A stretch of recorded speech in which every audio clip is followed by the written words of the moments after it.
ఎక్కడ ఇంకా మీదే ఊరండి?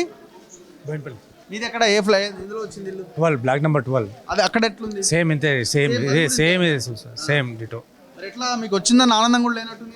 లేదు లేదు ఏం లేదు, అంత ఇదే పొజిషన్. వీళ్ళు ఎట్లా చెప్తారో అంతా ఇదే. లోపల ఇల్లు ఎట్లుందో మీది? లోపల పర్వాలేదు సార్, అంతో ఎంతో, కానీ చూపిస్తలేరు. చూసినాం ఒకటేసారి చూపిస్తలేరు. ఎవరిని అలౌట్ చేయలేదు. ఇక్కడ కూడా స్వామి రిస్క్ చేసి ఒకసారి రిక్వెస్ట్ చేసి వస్తే ఇదంతా తెలిసింది మా అందరికీ. లేకపోతే ఇది కూడా ఇప్పుడు ఇవన్నీ చూడబట్టి మీ వరకు తీసుకొచ్చి అంతా మీరు న్యాయం చేస్తారని చెప్పేసి ఆలోచిస్తున్నాము. బ్లాక్ మా 6 బ్లాక్ అండి. సేమా అక్కడ కూడా వాటర్ అంతానా అందరి కోసం చేస్తున్నది. అందరు ఎప్పుడు ఇస్తున్నారు అని చెప్తారనండి. ఇంకొండ కిరాయా కట్టి యాస్ట్ అవుతుంది, మాకు డబ్బులు ఎప్పుడు వస్తుంది, మేము ఎప్పుడు పోవాలా, మాకు ఎంత మంచిగా సంతోషి కావాలా అని మాట్లాడితే కూడా అట్లా అవుతలేదు. దసరా అన్నారు, దసరా కాలేదు, మళ్ళీ సంక్రాంతి అన్నారు, అంతా కట్టలేదు. కానీ ఏమేమి పండుగ ఉంది కదా, నేనైతే ముస్లిమ్స్ కానీ నాకు కొంచెం తెలుగు రానికి ఇది కదా అంటే మన చాలా మంది ఇబ్బంది అవుతుంది సార్. మాకు కట్టేనికి చాలా రోజు నుంచి బోయిన్పల్లిలో మాకు చాలా ఇల్లు లేకుంటే అయింది. మాకు కృష్ణారావు సార్ మాకు 500 మందికి డబుల్ బెడ్రూమ్ ఇచ్చింది, కానీ మాకు ఒక్కళ్ళకు కూడా మాకు రాలేదు సార్. మాకు అప్పుడు అక్కడ ఉంటే మాకు మా తెలంగాణ ఉంటే మా కేసీఆర్ ఉంటే ఇక్కడ ఇంత బాధ మాకు ఉండదు సార్. మాకు చాలా ఇబ్బంది అవుతుంది మాకైతే. ఇవన్నీ మరి ఆయన కట్టిందిగా ఎందుకు సార్? ఆయన కట్టినారు కరెక్టే, కానీ మరి ఇచ్చినవారు ఆయన కదా, మాకు ఇచ్చింది అది సార్. మేము గరీబోళ్ళము, మేము కష్టం చేసుకొని ఎంత రెంట్ కడుతున్నారు? మేము ఇప్పుడు కడుతున్నాం సార్, 4000 కడుతున్నాం సార్.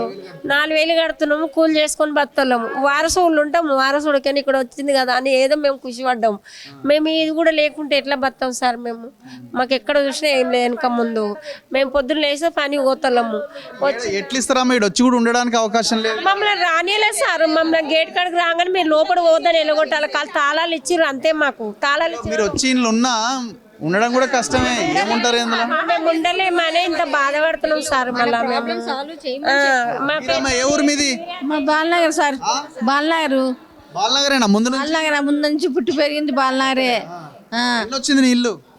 ఎక్కడనే వచ్చింది, 4వ ఫ్లోర్, 4వ నెంబర్ అక్కడ లాస్ట్. మేము కూడా చేతగాని దాన్ని ఎంతగాని పని చేసుకుంటూ బతా. నేనేం చేస్తాను సార్ చెప్పు? చేత కాకుండా ఈ ఇండ్ల కిరాయిలు కట్టుకోవాలన్నా, ఇంట్లో చూసుకోవాలన్నా, పిల్లలకి చదివించుకోవాలన్నా, నాకు 2 అమ్మాయిలు. ఇంత న్యాయం గవర్నమెంట్ చేయాలా?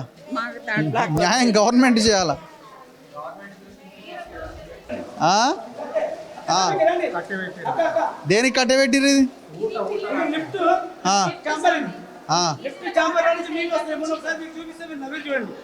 ఇది లిఫ్ట్ లిఫ్ట్ చాంబర్ ఇక్కడ రాకుంటది. నీళ్లు బయటికి పోతలేదని దీనికి హోల్ కట్టి కట్టెతో నీళ్లు ఇస్తారు. ఇట్లా ఓకే కట్టెతో నీళ్లు ఇస్తారు.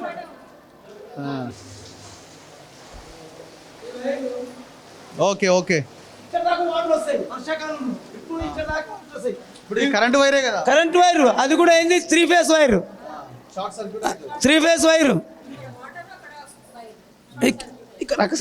మనం మొత్తం వాటర్లోనే ఉన్నాము. ఒకసారి చూడొచ్చు మనం. సెల్లార్ ఇది. సో డబుల్ బెడ్రూమ్లు కాదు మాకు కట్టించింది, స్విమ్మింగ్ పూల్ కట్టించిందని అంటున్నారు. మరి ఇంత ఘోరంగా ఎట్లా కట్టిరు? కాంట్రాక్టరు వాటర్ వస్తున్నప్పుడు ఎట్లా కన్స్ట్రక్షన్ కంటిన్యూ చేసిండు? డబ్బులు వస్తున్నాయి, కాంట్రాక్టర్ కట్టిండు, అవతల పడ్డాడు. చూపించిన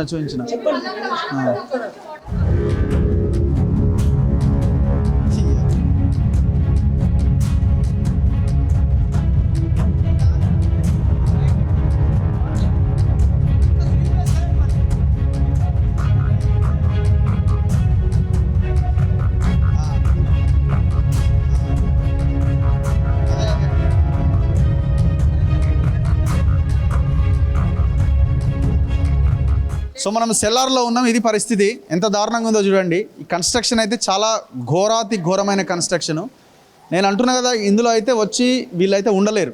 ఉండి మెయింటెనెన్స్ చేయడం కూడా చాలా కష్టం. ఎందుకంటే మనం ప్రైవేట్ అపార్ట్మెంట్స్లోనే పెద్ద అపార్ట్మెంట్స్లో మెయింటెనెన్స్ అంత ఈజీ కాదు. సో వీళ్ళు అక్కడ వచ్చే వాళ్ళంతా కూలీ పని చేసుకునే వాళ్ళు, అట్లాంటి వాళ్ళు. సో ఇంత పెద్ద టవర్లు కట్టించి వాళ్ళకే వాళ్ళ మెయింటెనెన్స్ వదిలేస్తే ఇది అంత ఈజీగా అయ్యే వ్యవహారం అయితే కనబడట్లేదు.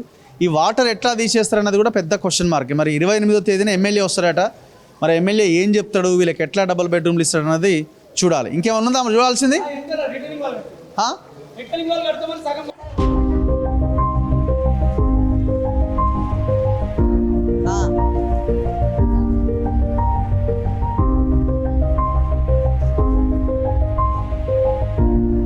సో మీరు ఏమన్నారు అధికారులను అడిగితే? మీరు వెళ్ళి అడిగితే అధికారులను అడిగితే అధికారులు మా చేతిలో ఏం లేదు, మాకు బడ్జెట్ లేదు, మేమేం చేయలేము, పైసలు ఉన్న కాడికి మేము చేస్తామని అంటున్నారు. మొత్తం పెచ్చులు ఊడిపోతున్నాయి, పిల్లర్లు అన్ని ఫోటోలు చూపినాం డిఈసార్కి పోయి. మాకేం లేదు, మేము కరెంటు తొందరగా చేసి మేము ఇండ్లకు పంపించి మాకు అభాయాస్తాం ఇంద్రమ్మ ఇండ్ల కోసము, మాకు ప్రెషర్ ఎక్కువ ఉంది, మేము అక్కడ వెళ్ళాలంటున్నారు. దానివల్ల మాకు రోడ్ల మీదకి నీళ్ళు వస్తాయి సార్. మరి ఎట్లా దానికి ప్రత్యామ్నాయ ఏర్పాట్లు ఏం చేయరా? మరి నీళ్ళు ఎక్కడ పోవాలి సార్? రోడ్ల మీద ఎట్లా నడవాలి? కాళ్ళు జారి పడిపోతారు, వృద్ధులు ఉంటారు, పిల్లలు ఉంటారు అని చెప్పినాం. అయితే అది దానికోసం ఒక కాలువ చేస్తామన్నారు. ప్రత్యామ్నాయంగా కాలువ చేయలేదు ఇప్పటి వరకు. మాకైతే విశ్వాసం కోల్పోయినాం, నమ్మకం లేదు వాళ్ళ మీద. మొదలు కొట్టొద్దు అంటారా? మొలలు కొట్టొద్దు అంటున్నారు. లేటెస్ట్గా మ్యాట్లు వచ్చినాయి, ఆ మ్యాట్లు వేసుకోండి అంటున్నారు. బండలు మార్బుల్స్ గ్రైనేట్ ఏమి వేయొద్దంట. ఫ్యూచర్లో మీకు లీకేజ్ వస్తాయి, పైన కుండీలు కూడా పీకొద్దు, పక్కకు జరపొద్దు, ఆ లైన్ కరెక్ట్ ఉంటుంది. అది ఏమైనా పక్కకు జరిపితే లీకేజ్ వస్తే చాలా బాధలు పడవలసి వస్తుంది మీరు అంటున్నారు. దానివల్ల చాలా ఇబ్బంది అవుతున్నది మాకు. ఎట్లా చేయాలి, ఏం చేయాలి? తోసేయమంటున్నారు వాటరు.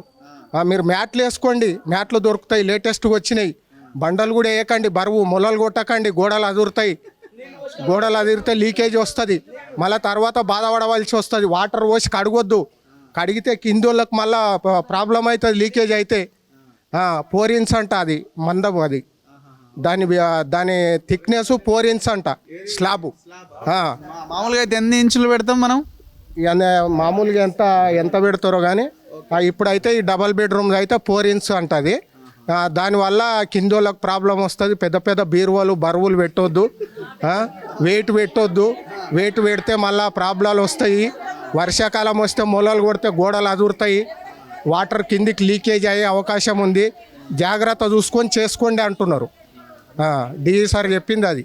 అధికారులే ఈ రకమైన స్టేట్మెంట్ ఇస్తున్నారంటే ఎంత క్వాలిటీతో కట్టినో మనం అర్థం చేసుకోవచ్చు.